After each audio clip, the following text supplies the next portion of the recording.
the astonishing thing, and I think it would have astonished Darwin, were he alive to see it still today, is that in many parts of the world that particular origin myth is believed literally.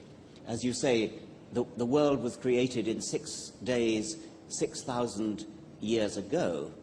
Now that's not just slightly wrong, that is gigantically, colossally wrong. And a way to illustrate that is to say, since the true age of the world is 4.6 billion years, to believe that the world is only 6,000 years old is equivalent to believing that, I calculated it, the width of North America from New York to San Francisco is 8 meters.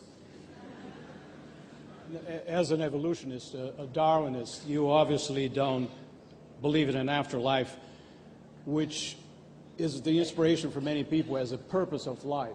So, in your concept, what is the purpose of life? Is it life itself? Well, one kind of purpose of life, the biologist's one, is the one that is the basis of my first book, The Selfish Gene.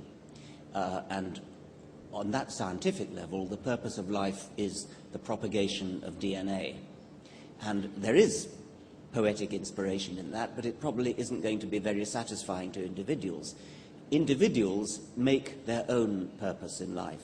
Each one of us, to a greater or lesser extent, lives by our purposes. It may be to write a great book, a great symphony. It may be to win a football match. It may be to bring up your children in health and happiness. There are all kinds of purposes that individuals can make, every one of us can make. And we'd better make our own purposes, because this is the only life we're going to get. And so the belief that this is the only life we're going to get sharpens our view of the world.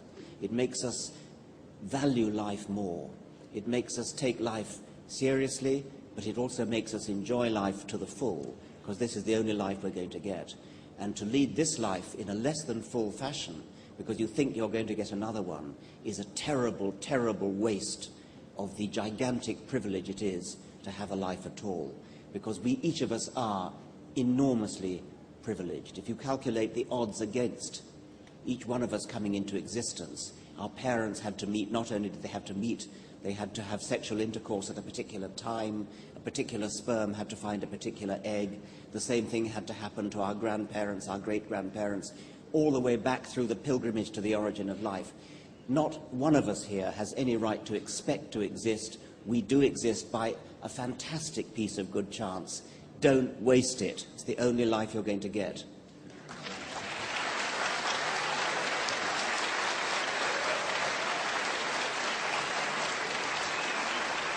How about, there is a more controversial argument when you're discussing the purpose of life and the non-belief in an afterlife. It is when people say that if you don't believe in an afterlife and in religious principles, you cannot have moral principles. I know you don't quite accept that. No, well, right.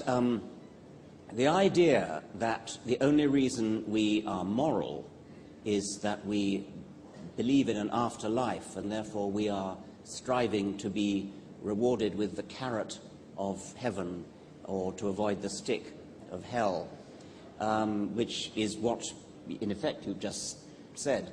What an ignoble reason for being good. What a terribly bad reason, what a terribly immoral reason for being moral. I was once on a radio program in the United States, and you had one of these phone-ins. People phone in with their questions. And one man in Texas phoned in and said that if he didn't believe in God, if he wasn't afraid of going to hell, he would murder his neighbor. So I said, you don't really mean that. You don't seriously mean that if it wasn't for the fear of God, you would go out and murder your neighbor. And he said, absolutely I would. I would go out and rape the next woman I saw. I cannot seriously believe that there are many people who are only held back from doing bad things by the fear of God.